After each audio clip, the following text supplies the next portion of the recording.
Welcome back to What the Hype. And on this week's episode, we're going to be looking back on the sports movies of our youth. It is sort of the tail end of summer, right? We are winding down and we're headed into the end of the baseball season, the start of the football season. So what better time for us to reflect back on these iconic movies that we're going to be talking about than right now? And I love, Eric, you have come dressed to the nines, as you tend to do on not just What the Hype, but MuggleCast as well, when there's some sort of theme associated with it. And love you in orange, by the way. Yeah, Thanks. good color on you. Well, thank you both very so much. Yeah, I am pleased to announce that, you guys, I've been drafted to the Orioles. Wow. At So I age have a 17. question. I know, You're I'm the proud. youngest player in a century. This is going to be great. It's going to be fantastic. I have a question for you before we start very quickly. You're a proud Pennsylvania native. That's true. Orioles, how'd you get there? That is so funny. There was an old PlayStation 1 game called 3D Baseball, and for some reason, at some point, I just started playing as that team, not the Phillies, and I just liked the way that the announcer said, Cal Ripken. And A I was staple of the hooked. 90s. Hooked from that point on. 90s baseball, so Playing yeah, I can see all that. of the Orioles players. But growing up in Reading, Pennsylvania, the Phillies are the local AAA team. So there's the Reading Phillies, not to be confused with the Philadelphia Phillies. And so I did go to many regular Phillies games, but the Orioles were my first major league game at Camden. So I did end up actually going to see them. I've probably been to 3 games total. My shirt is that of a player known as Birkin, who did not last very long on the team, but it's very exciting. So All I'm right. happy. Well, thanks for the lore. Yeah. I still have yet to go to Camden Yard, and it's one of the baseball parks that I most want to go to just because it just has that iconic look to it. It's up there for me with Fenway and Wrigley, which I've gotten the opportunity to go to. It just seems like it's a very, I don't know, you want to go there as a fan of the game. Yeah, it was as much the ballpark has that personality, and it's distinctive enough. Yeah. With the adjacent warehouse, Yep. There's not a lot of ballparks like it. I felt the same way about going to Wrigley the first time and seeing all the vines and ivy. All right. Well, the way we wanted to go about this week's show is very similar to how we did our favorite TV shows of the 90s. And that's we picked a couple each of these sports movies. And, it's not summertime either without a few thunderstorms as well. As I apologize if Are we people talking can hear about that. Wednesday? This just got spooky. I know. This got spooky here. We were joking before the show that it would be very appropriate if this kind of weather was in the background here as we talked about the first 4 episodes of season 2 of Wednesday. But let's just, let's treat it as if we're in a rain delay at a baseball game and we're all just kind of hanging out and we're talking about our favorite sports movies of our youth. And I know, we all grew up around the same time, but I feel like we all picked movies that were released very much in close proximity to each other, more or less. And between 1993 and 1994, I think it covers 80% of our movies. Yeah. Yeah. Tonight, which I just is feel like crazy. I think the 90s must have been like a time for like these like ragtag sports movies because there's so many to choose from. I was just thinking about like some of my backups. 2 that he picked were on my short list as well. There's also Angels in the Outfield. There's The Big Green. Yeah. I guess you could count heavyweights because there's a sports element to that. I think there's something so special about movies geared towards children that were coming out in the 90s. There's really a sweet spot in coming of age properties, and I feel like a lot of them have held up as well, which I'm sure we'll get to when we talk about specifics here. Yeah, it's exciting. I think these movies brought a lot of like hope and can-do-itiveness. It just like I remember seeing these and being inspired or feeling like the world was a really, really nice place. It's very exciting. It paints I think, hopeful picture of not just sports, but the values that you learn from it and how they apply to real life. So glad you said that because there's a nostalgia factor, but there's also a underdog theme that I think runs throughout a lot of these movies. And who doesn't like to cheer on an underdog? Because of course, there's probably a part of us that identifies with that individual. And overcoming great odds, I guess you would say, but also teams, because it's sports movies, teams and teamwork and having to work with people you don't necessarily like. You don't always get along, you don't know each other that well, to go through an ordeal, whether it's a season of a sport or the course of the movie, however long it may be, and to come out of it sharing in a victory. Or even if you're bitter rivals, coming to a new understanding with each other. These are the types of themes that show up in these movies. And I guess I had forgotten that they made movies about this stuff. It's sort of heavy-handed, but it works. I came into watching these movies with an absolute fresh mindset, ready to take them in and revisit some of these, because I hadn't seen many of them since my youth. And it was just a great experience. I did want to ask though, do we feel like, and maybe it's just because we grew up with these films like this, are they made anymore? Are there films like this that we could potentially point to now that kids growing up, have that same kind of connection to these? It's almost like there's an attachment not just to the characters, but to the storytelling, to the location, maybe in some cases of a lot of these. A lot of them are like middle America, it has that Americana type of feel to it. I don't know. I was thinking about that as I was going through and looking at all the different movies that were chosen. It just seems like we don't get a whole lot of this in 2025. Pam, what are your thoughts on that? Yeah, I was trying to think about movie properties, and I really nothing comes to mind right away. But I'm much more well versed usually in what's happening on television, and I do know that unfortunately, I would also classify all these. I'll preface this by saying it's content for middle grade youth, so it's kind of that odd in between space where you're not quite a kid, but you're not quite a teenager. Right. A lot of these films are kind of steeped in that. That's why they're coming of age. And unfortunately, that's a pocket of entertainment on television that is sorely lacking. So it doesn't surprise me that perhaps it's also sorely lacking in the big screen as well these days. When you talk about children's programming, because it all gets kind of like lumped in there, a lot of times what they talk about is how sad it is that like Netflix has pulled the plug on something like their most recent adaptation of The Babysitter's Club, for example, because it's with children, it's like you have all this kids programming and then there's nowhere for them to go but straight up to like the CW, where they are depicting teens, No. but teens are hypersexualized. There's no middle grade content really anymore for them to grasp onto. So yeah, that's, I mean, I guess you could say like the Disney Channel comes close, but it also feels a little too juvenile for these kids that are maybe going into middle school or something like that. But that's kind of the sweet spot of where most of these stories start.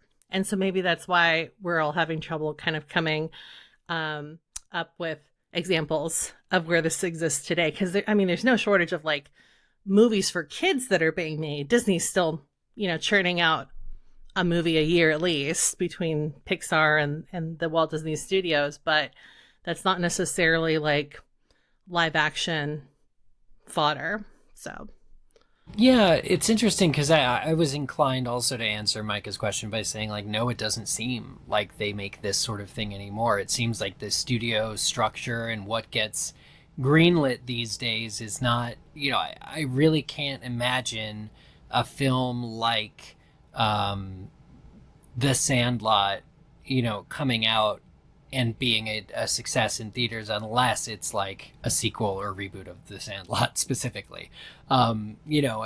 Stories that are being told that, like, I love that you called it coming of age, Pam, but like it feels too like they were showing kids that becoming an athlete one day could be a path for them, and they were getting these kids. It was like a trajectory of going from childhood into adulthood, and here's a template for that. And we as a whole society don't really have that track for kids anymore. I feel like nobody's minding the kids. I feel like we're not sending them the message that they too, will be grown up someday and, can play in the major leagues. I mean, obviously these kids are getting that message somehow else, but when I look at these movies, I'm like, wow, it really seemed possible that, if we really put in the effort, we could go somewhere and do something. And I just find movies these days, even adventure and action ones, to be wholly pessimistic, or maybe that's a mirror on myself for having grown up now. Yeah. It's also a product of the times too, because I could very much see myself being a member of the Sandlot, right? Going out on a summer afternoon with friends and playing a pickup game of baseball. And that's what you would do day in and day out. Not to say that we didn't have technology available to us while we were growing up, but I think there's something that is just more easily able to be connected to those movies from our generation because they're reflective of, a lot of what we grew up with. So Yeah. So that's a great point. It's like all movies made before cell phones maybe the plot would be ruined by cell phones. Maybe like that kind of trap where can these movies still speak to kids now, like, or post COVID, or anything like that. So it's kind of an interesting line of thought there. Yeah, I think they do still speak to kids. I think that, every generation is nostalgic for the generation that they weren't born into. But to that point about how, like, we relate to this on a different level, we talk about that a little bit on millennial. Laura specifically has mentioned that, like getting like your first bike was like that was like your first dose of freedom, and the rule was always like you come home when the street lights come on. Yep. And you're rolling with the neighborhood kids. Like Yep. we used to do the same exact thing. We had this group of neighborhood kids, and as long as we were all sticking together, the parents didn't care that we were out until the street lights came on. It's such like a pinnacle of summer. And nowadays, with just like the rise of technology, it's not that kids don't play with each other, but they're just able to do it remotely, and stuff like COVID probably didn't help. But yeah, I would be curious to know if kids still play outside. My niece and nephew are still a little too young to do that, so I don't know if that's still the case. But yeah, it feels like it's kind of lost. Like, I don't know. But then again, like the other day I was like taking the train and I saw like this group of like kids with their bikes coming out. They must have been like no older than 12 years old. And I thought to myself, like, that's really great. Like they all came with their bikes. They're by themselves. They're going down to the skate park at the town over. And so, yeah, maybe it's just, different. Occasionally I come across a skate park and I see a few kids playing in it. I'm like, yeah. Also, I have respect because I would die if I tried. But yeah, I do like to see those still being attended. All right, well, let's jump into some of these movies. And Pam, why don't you lead us off? Okay, cool. Well, I guess we'll stick with the baseball theme, and I'll start with The Sandlot, which came out in 1993. I think that's one of those years that we all said kind of kept cropping up when we were picking our movies. This was definitely a staple in my household growing up, and it's just like so much fun on so many different levels. Definitely would classify this as coming of age. And it's so funny because like it's such a 90s movie, and yet it's based in the 60s. Like it's set in the 60s. So I think that kind of helps endear it to millennials, because just like Gen Z and Gen Alpha, we also long for generations that we didn't grow up in. You know, everything seems so much easier and so much simpler. But yeah, like I rewatched this movie not long ago, and I feel like it still holds up. It's so much fun. It has like that ragtag tag group of, you know, neighborhood kids, and you want to root for them, and they're a little bit goofy. And then there's like the urban legend that I feel like every small town has, so you can relate to that. And I was just like, I remember watching this as a kid, and you know, there's that whole middle segment where Smalls loses the baseball signed by Babe Ruth, and Squint says we can't go get the ball, so we have to just like figure out how to get it without actually like knocking on the door or like going to this backyard where the Beast lives. And I remember thinking that like those segments with the Beast look so scary, and then you watch them back now and like you could tell the dog is fake right until the end when they have a real dog. But I feel like that sort of adds to the element of childlike wonder, because when you are young, you do conflate things like that, and things are bigger and they are scarier. And I just feel like you can tell that this movie was made with so much love and like childlike wonder. And I feel like that's why it still holds up. Totally. Yeah. And I remember growing up and playing sports outside, and there would be those types of situations where if a ball went somewhere, sometimes you didn't go get it because there was that kind of urban Crazy legend neighbor. of sorts, the crazy neighbor, or you're Yeah. not really House sure that is what's in the unkempt. backyard. Yeah, the house that's unkept maybe rolls under some bushes, and Mhm. you don't really know who lives in the house or what's in the backyard, or there's some sort of rumors swirling about who the neighbor is. And yeah, that was definitely something that I know I could identify with. But I think also too, once you get that big reveal at the end of who the person is who actually lives in this home, and it's Darth Vader. No, No, it's Mufasa. no, it's Mufasa. Yeah. Yeah, So, that was great. And then we get like the heroes get remembered, but legends never die line, which is iconic. There's so many quotable lines. Going back to what Eric was saying about like if we like kids these days have movies that they grew up with. I think one of the coolest things about growing up with these movies is that now when you get into sports, you're starting to see you know, professional players that are our age or younger that have grown up with these movies, and they were directly inspired by things like The Sandlot, for example, to like play baseball, and now they're in the major leagues. And I think that that is so cool. It's like everybody's kind of in on the same joke. You're killing me, Smalls. Like Killing me, you know, Smalls. Yeah. Well, I also love just how fond the films are of the sport that they're portraying. It should go without saying, but if you really think about it, the way that The Sandlot particularly idolizes, you know, the greats and Babe Ruth, and kind of, you know, these kids, especially the main character Smalls, doesn't know who Babe Ruth is, but by the end of the film comes to, I guess, learn not to give his baseball away or play with it ever again. But these characters that are these sports legends are so larger than life. Like, could a person like that hit the home run record, or could the person that called that shot, could these people have ever existed? There's like this mythos that goes, and this is like an exclusive to sports, I think, where there's just this like modern day miracle legend kind of hushed tones and talking about it. And, you know, if you juxtapose that with the larger in life, there's a beast that we can't get into the yard and we have to escape the beast. Everything seems plausible because it's equally absurd. So I found The Sandlot to be deeply enjoyable.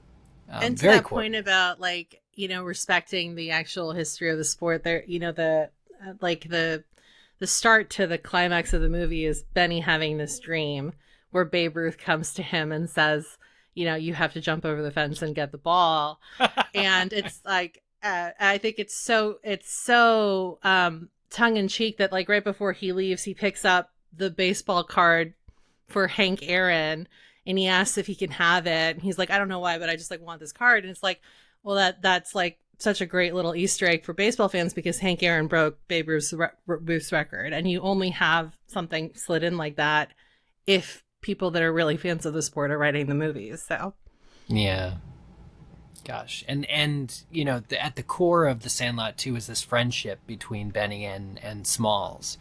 And I gotta say, it's sort of been many, many years since I saw The Sandlot. I didn't remember sort of how important that friendship is, how, no one will give Smalls the time of day at first. And it's only because this older boy takes literally 1 second to get to know him a little bit better, meets him where he's at, that they have this friendship and that Smalls becomes part of the group. And I think that's also speaks to social dynamics and, again, the outcast member of the team. Sometimes the team are all outcasts, and even among the outcasts there's an outcastier outcast, and watching them all become friends.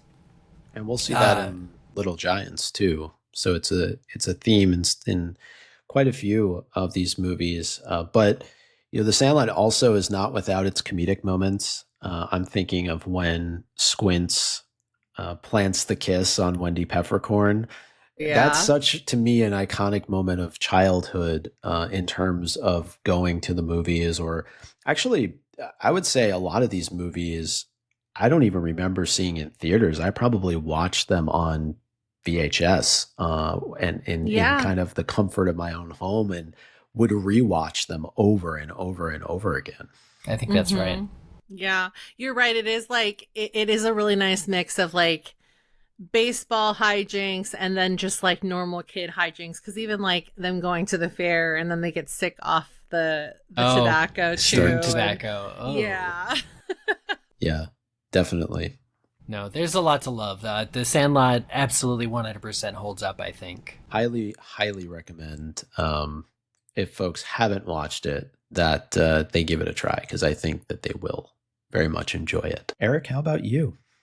So I wanted to talk about one that I definitely do remember seeing in theaters, but also liking a lot when I saw it, and that is Air Bud. Air Bud is the story of a young boy who moves to a new town. I have to say, a common theme among some of these movies is broken homes, broken families, or single parent households. And in each of these stories, the kid kind of is able to overcome some of his own stuff because he joins a sports team. And so, I definitely appreciate that is the course that it takes with Air Bud. But the difference with Air Bud is that there's also just this dog who comes out of nowhere, befriends the main character, and, is actually an essential part to the kid, I guess, being ingratiated by his team, but also it's the crux of this film. So the movie has 2 stars, essentially. But what I love about Air Bud is that it again stretches the limits of possibility and takes something as, I think even at that point, rote or predictable as sports or sports films, and puts a fun twist on it of like, hey, you didn't think you could see a dog play basketball, right? But in real life, that dog actually could shoot a hoop and make it. So, that being the premise for the whole movie is very satisfying, and there's plenty of emotions and humor in it as well. I wonder if that dog was difficult to work with at all. What do they always say? Never work with dogs and never work with kids. And here is Air Bud doing both. Doing both. Yeah. Yeah. I think it probably helped that the dog was well trained and actually could play a number of sports, it says. I did look up some of the trivia behind it. That's fun. Yeah. Well, it explains because although it wasn't the same dog in all the sequels, there are Air Bud sequels during which he plays any number of sports.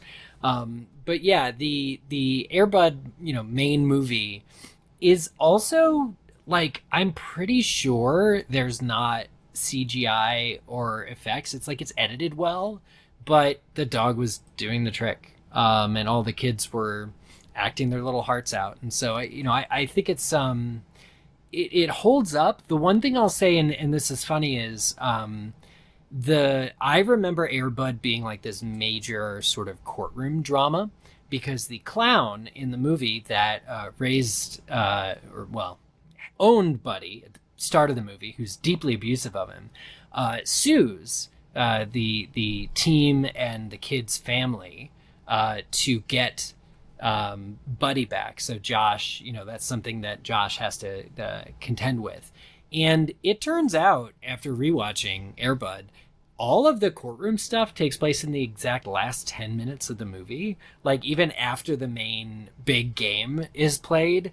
And so it's funny how I guess I just remembered it a little differently. But the film is there's this moment where Josh realizes that the building engineer at his school is this former basketball star, who then is able to come on as coach and mentor the team when some other stuff happens. And like, there's still that love and that reverence for the past, even in a film that's doing something entirely new. So I was really pleased with it on my rewatch. Nice. Yeah. And I saw that there's actually a remake in the works for the summer of 26. These is this going days, to be a descendant of the original Air Bud that is going to be starring in this movie? There's Air like, Pups is this now. one of them? Yeah. They've been to space buddies. Really? Yeah. There's a whole direct-to-video. I mean, we had a lot of movies. They really try to get every market inch cornered out of this, didn't they? Yeah. No, I mean, I'm assuming the reboot will be a computerized dog. An AI dog. An AI dog, yeah. A I'm droid. going to ask Grok to write this movie for me tomorrow. But yeah, I tend to think that if something isn't broke, don't fix it. Now, Air Bud, it's just the heart. I'd love to see the movie have as much heart, the next one, as this one does. There's a terrifyingly sad moment where Josh has to say goodbye to Buddy, and to get him to leave, and so he has to shout at him and drive across town, and it's all because he's trying to do the right thing in saying goodbye to his only friend so that he can go back and be with his proper owner. And it's just devastating, seeing this in a kid's movie, and kind of it helps you learn a little bit about the world, and it lets you learn that there are good people and there are bad people. And even though there's some degree of like comic slapstick to the Michael Jeter's character, Mr. Snively, there's just really I think a cautionary tale, and there's a lot of like life lessons to be learned even in a movie about a dog playing basketball. And isn't it another one of those kind of classic moments where the prior owner only wants the dog back because of the success that the dog is having, because of the notoriety. Yep. It's not because he cares for the dog. As you mentioned at the beginning of the movie, he's actually quite cruel. Yeah. No, he's essentially a failed clown. He can't even juggle. And that's like, the first thing you have to do as a clown. So, and juggle. Something that I didn't realize is that he didn't even give Buddy a name at all until it became time and he had to ask for it. Then he pretended the dog's name was Blue. But yeah, like the level of abuse, the level of like villainness in that character is so stunning. Yeah, it's crazy. Cool. Well, I'm going to reveal one of my movies, but I will do so after this very quick break.